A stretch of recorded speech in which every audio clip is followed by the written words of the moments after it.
Welcome back to Passport to Possibility. We've recently covered Caribbean citizenship by investment in 2026, Grenada and the E2 angle, and earlier we looked at African options like Sao Tome and Principe and Serbia's citizenship by exception. Today we're going to talk about another name that started cropping up in client conversations, Sierra Leone. You may have heard about a new fast-track citizenship and heritage program there. We're going to unpack what's real, what's evolving, and who this is and isn't for. If you want to stay on top of these changes, don't forget to subscribe so you get our future updates on citizenship by investment, residency, and descent. Let's get into it.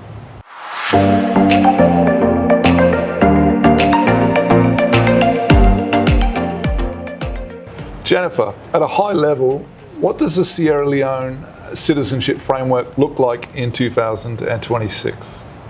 Sierra Leone is blending two ideas. There's a heritage naturalization pathway, essentially a right of return for people of African descent, and an investment-linked fast-track naturalization route where significant approved investments can support a discretionary grant of citizenship.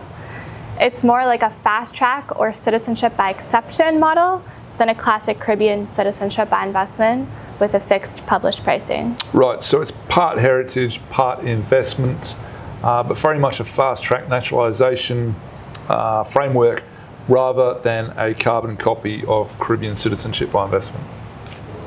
Let's focus on the heritage side first, Jennifer. For members of the African diaspora, hearing heritage citizenship, what does it actually involve? Heritage naturalization is meant to recognize the connection between Sierra Leone and the wider African diaspora. Typically, there's DNA testing that points to Sierra Leonean ancestry, combined with genealogical work, documentation, and standard due diligence checks. In many cases, applicants also participate in organized visits or cultural programs. But it's important to stress that DNA alone doesn't automatically make you a citizen. There's still a legal process and security screening involved. So it's a real legal route for the diaspora, but it's not DNA and done. You still need documents, checks, and engagement with the country. What about the investment-linked piece? How does that work conceptually?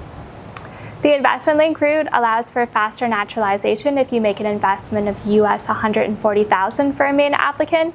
The fast-track citizenship route provides foreign nationals with a streamlined pathway to Sierra Leonean citizenship in approximately 90 days, offering an efficient and cost-effective solution to securing legal status and a passport.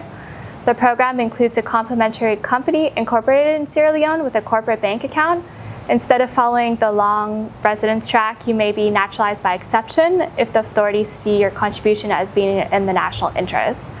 Contribution levels and structures vary depending on family composition, and because the program is relatively new, each case requires careful review. So you're essentially trading a substantial targeted investment for an accelerated naturalization decision rather than doing 8+ years of residence.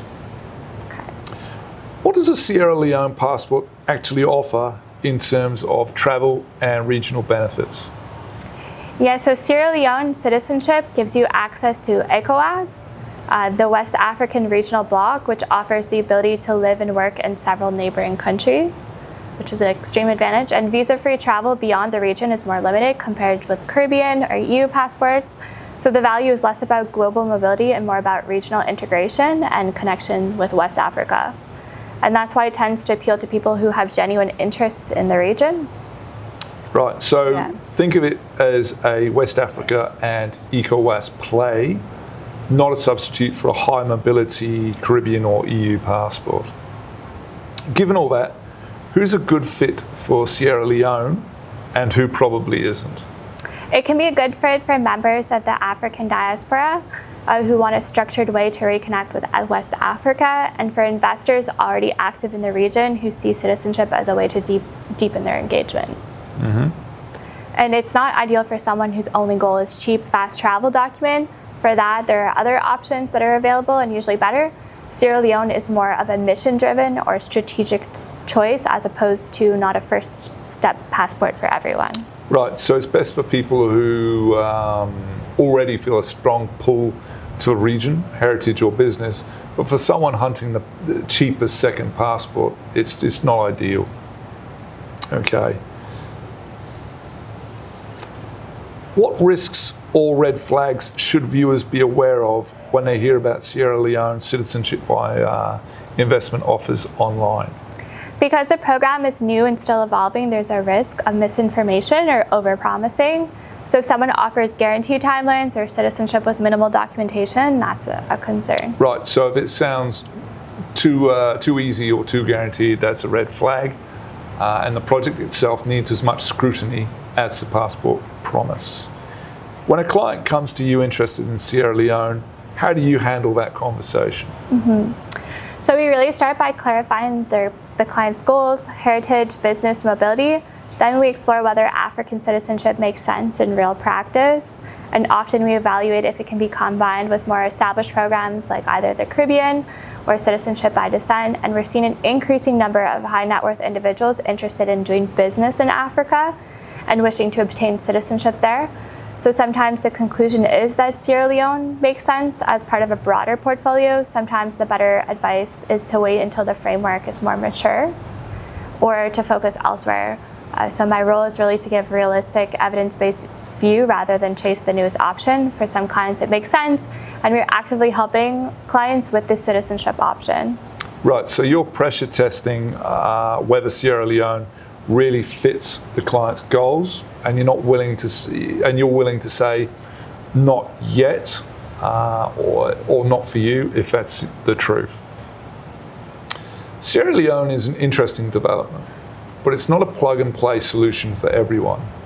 If you're interested in other non-traditional routes, check out earlier videos on Sao Tome and Principe and on Botswana, a highly anticipated citizenship program set to arrive in 2026.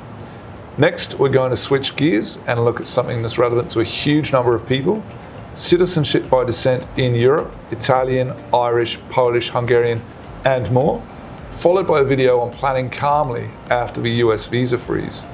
Subscribe if you want to follow that full journey, and reach out to Jennifer if Sierra Leone or any of these options might fit your situation. Thanks again for watching. Thanks, Jennifer. Thank you so much, Kev.